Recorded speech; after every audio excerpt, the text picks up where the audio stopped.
میں اعظم خان آپ سے مخاطب ہوں اور آپ جانتے ہیں کہ میری ساری زندگی اور زندگی کا عمل ایک آئینے کی طرح آپ کے سامنے ماضی میں بھی رہا ہے، آج بھی ہے، اور آپ کل اور آج سے میرے آنے والے کل کا اندازہ لگا سکتے ہیں۔ مجھ پر، میرے اپنوں پر، میرے پیاروں پر گزرے ہوئے 4-5 سال میں جو کچھ ہوا ہے وہ کسی سے پوشیدہ نہیں ہے، اور غالباً یہ ایک ایسی افسوسناک تاریخ ہے جس پر آنے والا کل ہندوستان کے اس نظام جمہوری پر ضرور تنقید کرے گا اور کچھ نہ کچھ اپنی رائے پیش کرے گا۔ روز اول سے زندگی کا مشن یہی تھا کہ جو لوگ بہت کمزور ہیں، بہت نظر انداز ہیں، اپیکشت ہیں، اور کسی مقصد کے تحت پوری دنیا میں اور بالخصوص ہمارے ہی اپنے مادر وطن میں ایک خاص طبقے کو پیچھے رکھنے کے لیے جو منصوبہ بند تحریک ہے، اس کا مقابلہ بھی کسی غیر منصوبہ بند تحریک سے نہیں کیا جا سکتا۔ لازم تھا، لازم ہے، اور آنے والے وقت بھی شاید یہی اصول کامیابی سے گامزن ہوگا کہ ہم اپنی آنے والی کل کی نسلوں کے لیے کوئی ایسا نقشہ تیار کریں جن میں اگر ان کے لیے بہت آسانیاں نہ ہوں تو وہ سختیوں کو سہن کر سکیں اور ایک نارمل زندگی، ایک عام زندگی گزار سکیں۔ ہمارے بچوں کے اندر صلاحیتوں کی کوئی کمی نہیں ہے، انہیں موقع نہیں ملتا، خوبیوں کی کمی نہیں ہے، انہیں موقع نہیں ملتا، آگے بڑھنے کی حوصلے کی کمی نہیں ہے، انہیں موقع نہیں ملتا۔ یہ موقع ملے، ہم اس کے لیے کوشش کریں اور تعلیمی ادارے قائم کریں۔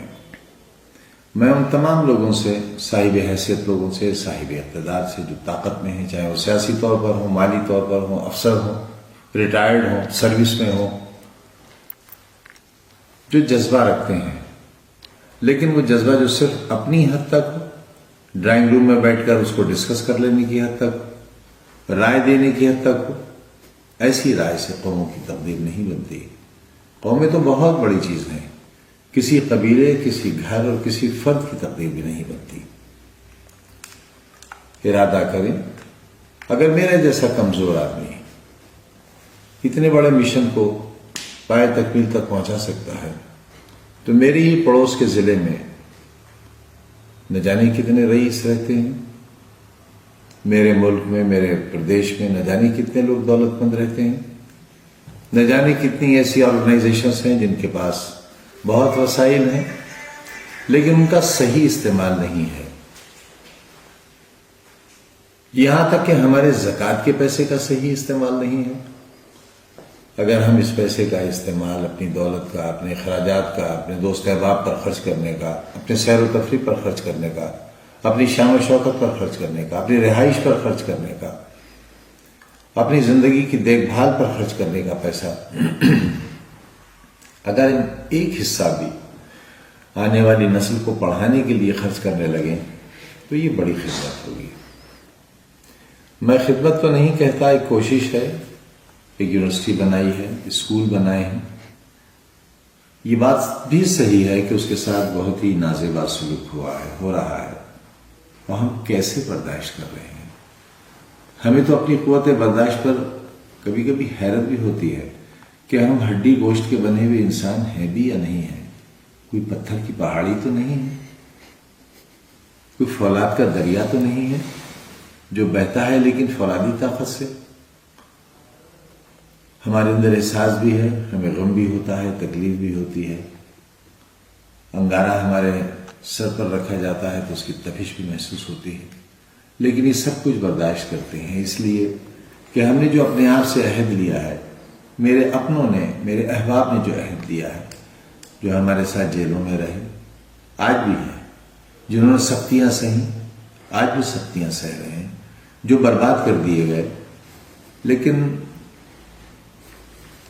انہوں نے شکایت کا موقع نہیں دیا. بہتوں نے دیا بھی، بہتوں نے تیزاب کے خنجر بھی پار کیے، لیکن بہت سے ایسے ہیں جنہوں نے بہت تکلیف کے وقت میں بھی ساتھ نہیں چھوڑا ہے، اور انہی کے تعاون، انہی کی محبتوں کے سہارے ہم ابھی تک کھڑے ہیں.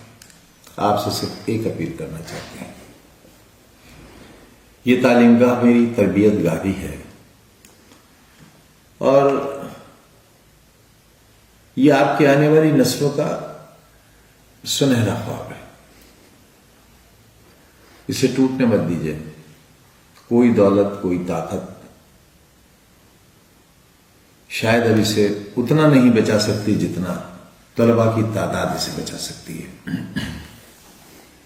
آپ کے بچے، آپ کی بچیاں پڑوس کے اضلاع میں جاتی ہیں، اور بڑی تعداد میں یہاں سے طالب علموں کا منتقل ہونا میرے خیال سے ہمارے لیے ایک فکری موضوع بھی ہے.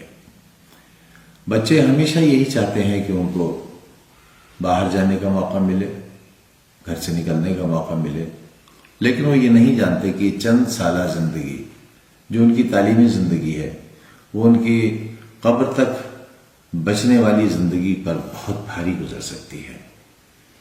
آپ پر ذمہ داری ہے ان کی بہتری اور ان کے کل کے لیے آپ سوچیں.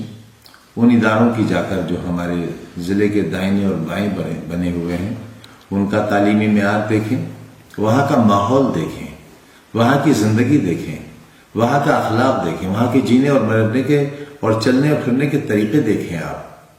آپ کو اندازہ ہوگا کہ ہم خود اپنے آپ کو جان بوجھ کر جہنم کی آگ میں جھونک رہے ہیں.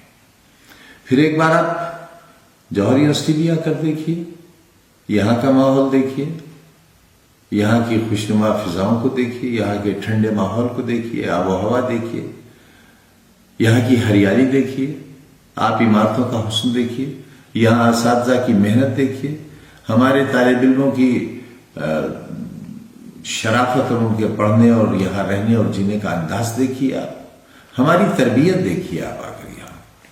اور یہ بھی جان لیجئے کہ ہمارے یہاں سے پاس آؤٹ ہونے والے اسٹوڈنٹس بیکار نہیں پھر رہے ہیں.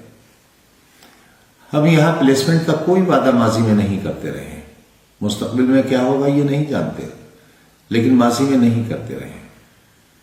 اس کے باوجود ہمارے یہاں کے پاس شدہ جج بھی ہیں، اسرو میں بھی ہیں، ودھان سبھاؤں میں جوائنٹ سیکریٹریز کے پدوں پر ہیں، ہندوستان کے باہر اچھی ملازمتوں میں ہیں.